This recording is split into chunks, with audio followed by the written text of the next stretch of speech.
Magandang araw po mga kagulay, kaparmer. Ako po si Lee Villaneta ng Basagan Tabaco City, Albay. So ako po ay isang farmer hero ng SW Seed. So sa ngayon po, may tanim po akong sitaw.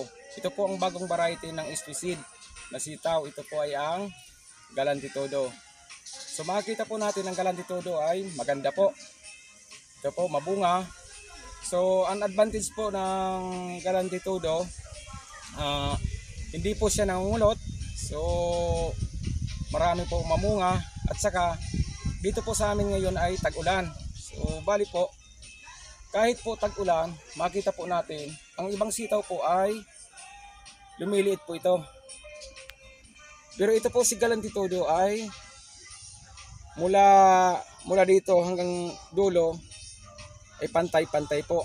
Hindi po kagaya ng ibang sitaw, pag tag-ulan ay lumiliit po itong dulo.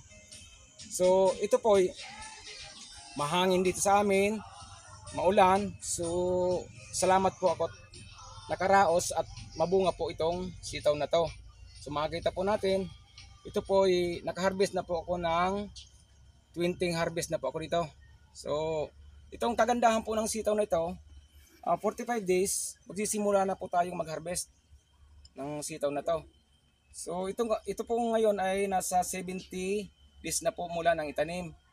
So pero naka 20 harvest na po ako. Ito po ang kagandahan ng Galantitudo.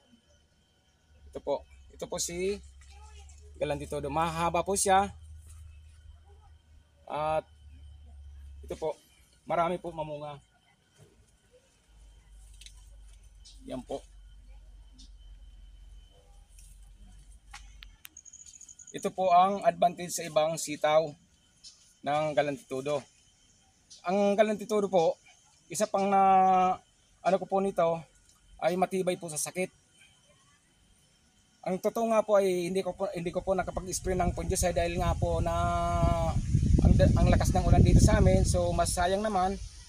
Pero ito po, nakita po natin, so marami pa rin po ang bunga. Kaya mga kaparmer, inaanyayahan ko po kayo na subukan nyo rin po magtanim ng Galantitudo.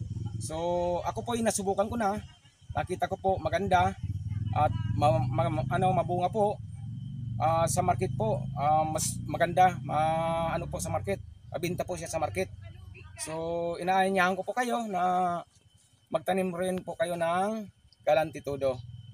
Yan lang po at maraming salamat.